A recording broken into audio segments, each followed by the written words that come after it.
कराची से लेकर इस्लामाबाद तक इंडियन नेवी का खौफ चल रहा है।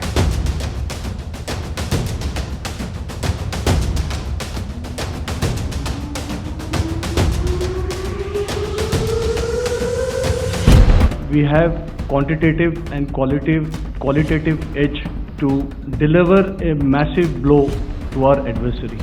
हमारा सपना ये था कि हम शहर शहर जाकर के बम फोड़ेंगे। सजा वो मिलेगी जो इमेजिनेशन से आगे होगी। आईएनएस विक्रांत के ऊपर 30 से ज्यादा MiG-29 फाइटर जेट्स हैं। पाकिस्तान दुनिया के नक्शे से कट जाएगा, दुनिया के व्यापार मार्ग से कट जाएगा। आईएनएस विक्रांत को डुबो दिया जाए तो फिर भारतीय नेवी पंगु हो जाएगी। गुप्त मिशन पर निकला है, उसने पाकिस्तान के कई बार तो टुकड़े कर दिए, बांग्लादेश बन गया। दर्शकों, क्या पाकिस्तान ने वो गलती की है जहां से सब कुछ कभी भी पहले जैसा पाकिस्तान के लिहाज से नहीं रहने वाला है?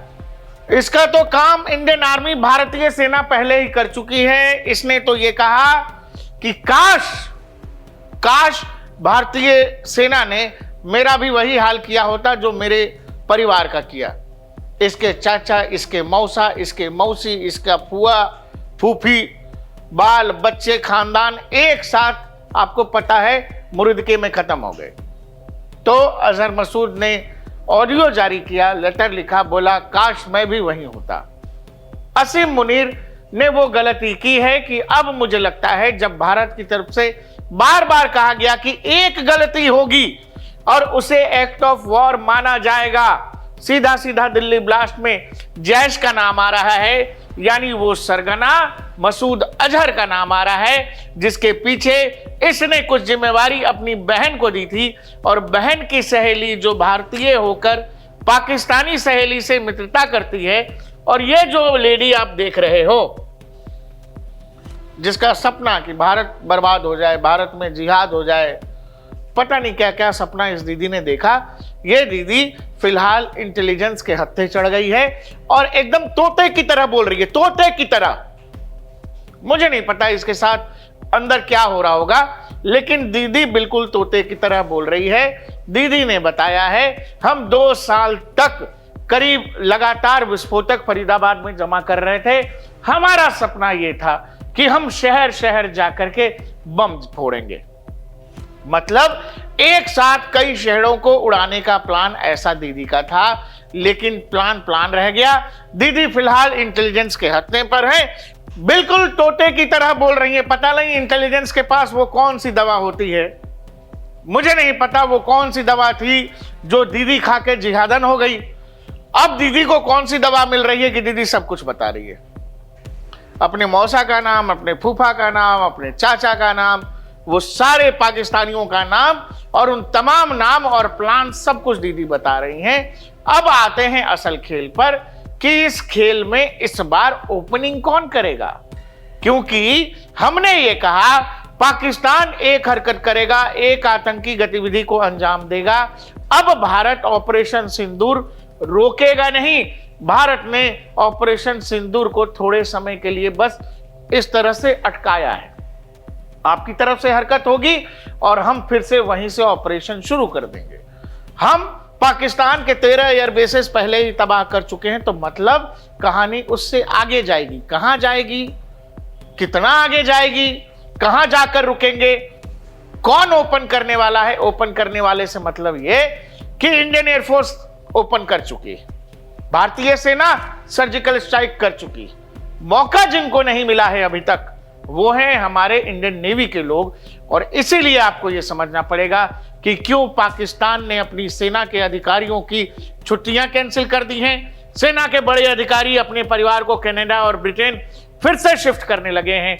उसके लिए आपको इंडियन नेवी के एएन प्रमोद ने ऑपरेशन सिंदूर के दौरान जो कुछ कहा था वो सुनना पड़ेगा। Indian Navy's action is part of the escalation ladder mechanism which we have worked out amongst 3 services. This time, if Pakistan dare take any action, and Pakistan knows it, what we are going to do. That's all. बताया यह जा रहा है कि कराची से लेकर इस्लामाबाद तक Indian navy का खौफ चल रहा है।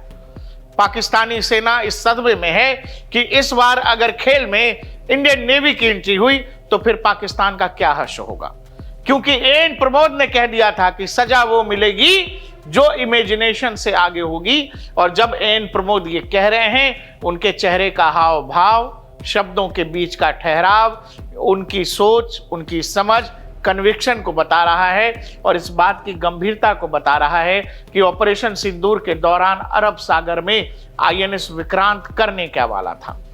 उन्होंने साफ साफ कहा था हमारी फायरिंग रेंज में कराची थी, मतलब कराची को डुबो देने को तैयार था आईएनएस विक्रांत, बस एक ऑर्डर से दूरी रही और आईएनएस विक्रांत ऑपरेशन सिंदूर के दौरान बस ये इंतजार करता रहा।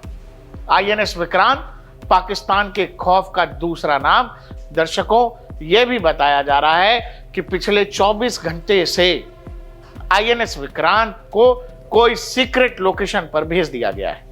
मतलब आईएनएस विक्रांत की लोकेशन पाकिस्तानियों को मिल नहीं रही है, पाकिस्तानी परेशान है, क्योंकि आईएनएस विक्रांत जब जब गुप्त मिशन पर निकला है उसने पाकिस्तान के कई बार तो टुकड़े कर दिए, बांग्लादेश बन गया। पिछली बार जब आईएनएस विक्रांत ने अरब सागर में लंगर डाला था तो बांग्लादेश बना था, और ऑपरेशन सिंदूर के दौरान जब अरब सागर में जाकर आईएनएस विक्रांत खड़ा हो गया तो पूरी की पूरी पाकिस्तानी नेवी की फ्लीट कराची बंदरगाह पर बंद हो गई। एक तरह से पाकिस्तानी नेवी डिनायल में चली गई, एक ऐसी नेवी जिसका कोई वजूद बचा ही नहीं। 500 किलोमीटर से 1000 किलोमीटर तक ऐसा डोमिनेंस स्थापित कर दिया आईएनएस विक्रांत ने, और जिस तरीके से आईएनएस विक्रांत खड़ा था, वर्ल्ड प्रिपेयर्डनेस के साथ खड़ा था और एक ऑर्डर से दूर, ये बात पाकिस्तान नेवी ये समझ चुकी थी कि अगर उसने कोई हरकत विक्रांत के सामने करने की कोशिश की तो फिर तबाही तय है। आईएनएस विक्रांत अकेला नहीं होता है, पूरा का पूरा बैटल ग्रुप, और आईएनएस विक्रांत क्या कर सकता है इसका इतिहास पाकिस्तानियों को बेहतर पता है। वो बार बार जैसे आईएनएस विक्रांत का नाम सुनते हैं वो कांप जाते हैं, उनकी रूह कांप जाती है। क्यों? क्योंकि आईएनएस विक्रांत एक बार पाकिस्तान के साथ वो कर चुका है जो पाकिस्तान आज भी दुनिया से झूठ बोलता है। आईएनएस विक्रांत का खौफ ऐसा है पाकिस्तान के मन में कि जब 1971 में भारत पाकिस्तान आमने सामने हुए, बांग्लादेश बना, उस दौरान आईएनएस विक्रांत को डुबोने के लिए पाकिस्तान ने एक मुहिम चलाई थी, एक सीक्रेट ऑपरेशन, जो उसने उस समय यूएसएस से भीख में मिले सबमरीन, जिसका नाम पाकिस्तान ने पीएनएस गाजी दिया था, उस सबमरीन को एक सीक्रेट ऑपरेशन दिया गया। वो ऑपरेशन ये कि अगर हिंद महासागर क्षेत्र में आईएनएस विक्रांत को डुबो दिया जाए तो फिर भारतीय नेवी पंगु हो जाएगी, और ये ऑपरेशन सौंपा गया था पीएनएस गाजी को। लेकिन हुआ क्या, आईएनएस विक्रांत तो समुद्र में रहा ही, लेकिन पीएनएस गाजी को आईएनएस राजपूत ने जमींदोज कर दिया, और आज भी वाइजैग में इसका जो है कूड़ा करकट किनारे पे रखा हुआ है कि भारतीय नेवी ने पाकिस्तानी नेवी के साथ 1971 में क्या किया था। पीएनएस गाजी एक ऐसा दर्द कि जब जब आईएनएस विक्रांत का नाम पाकिस्तानी नेवी और पाकिस्तानी सेना सुनती है कि वो कराह उठते हैं, क्योंकि अकेले जब इंडियन नेवी और आईएनएस विक्रांत अरब सागर से लेकर इंडियन ओशन तक का डोमिनेंस स्थापित करता है, पाकिस्तान के पास कोई चारा नहीं रहता, पाकिस्तान पूरी तरह से ब्लॉक हो जाएगा। इसीलिए मैं आपसे कह रहा हूं कि जो कुछ एएन प्रमोद ने ऑपरेशन सिंदूर के दौरान कहा था, संभव है इस बार वो मौका मिलने जा रहा है, क्योंकि हमने दुनिया को कहा है, हमने दुनिया को बताया है कि एक आतंकी गतिविधि अब आतंकी गतिविधि के रूप में नहीं देखी जाएगी, उसको हम एक्ट ऑफ टेरर के रूप में लेंगे, मतलब एक्ट ऑफ वॉर, माफ करिएगा, के रूप में लेंगे, और भारत फिर कुछ नहीं सुनेगा। हमने ऑपरेशन सिंदूर के दौरान एक न्यू नॉर्मल स्थापित कर दिया, पाकिस्तान के 300 किलोमीटर अंदर तक मारा है, अब ये दायरा बढ़ना चाहिए। और इसीलिए मैं कह रहा हूं कि ये मौका अगर नेवी को मिल गया तो फिर आप ये समझो पाकिस्तान के साथ क्या क्या हो सकता है। आप सुनकर सहम जाएंगे कि आपको लगेगा कि पाकिस्तान के साथ क्या कुछ कर सकने की क्षमता आईएनएस के विक्रांत के बैटल ग्रुप में। अगर आईएनएस विक्रांत इस जगह अरब सागर में 1000 किलोमीटर की दूरी पर कराची से लंगर डालकर बैठ जाता है तो आप यकीन करिए पूरी की पूरी पाकिस्तानी नेवी कराची बंदरगाह से बाहर नहीं निकल सकती है, उनकी औकात ही नहीं है। आईएनएस विक्रांत अकेले नहीं चलता है, उसके साथ फ्रिगेट्स की फौज होती है, डिस्ट्रॉयर्स होते हैं, सबमरीन्स होती हैं और ऊपर से आईएनएस विक्रांत के ऊपर 30 से ज्यादा MiG-29 फाइटर जेट्स हैं जो विक्रांत को यह ताकत देते हैं कि विक्रांत अरब सागर में खड़ा रहेगा।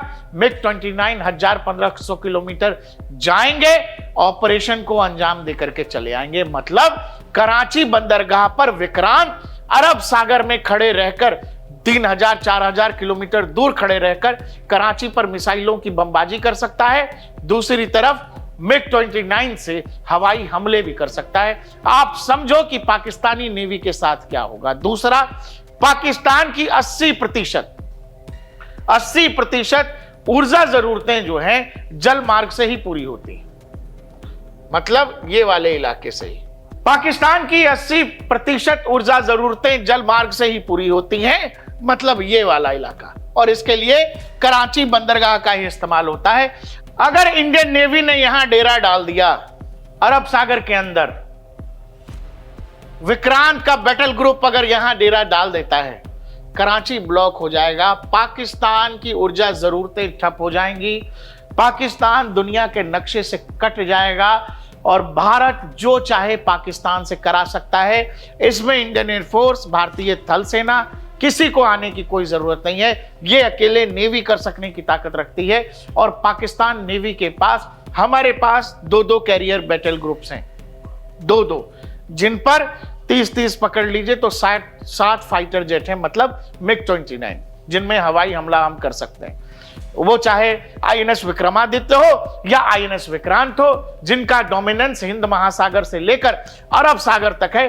इस लेवल का डोमिनेंस हासिल करने के लिए पाकिस्तान को बहुत समय जाने वाला है और पाकिस्तान के पास आईएनएस विक्रांत और आईएनएस विक्रमादित्य का कोई जवाब नहीं है।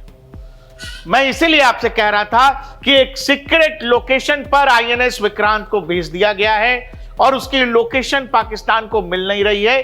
और सीक्रेट लोकेशन हम तो ये समझे कि आईएनएस विक्रांत कुछ हो ना हो अरब सागर की तरफ निकल चुका है और अरब सागर में आईएनएस विक्रांत कब क्या करेगा ये दुनिया अपने आने वाले समय में देखेगी।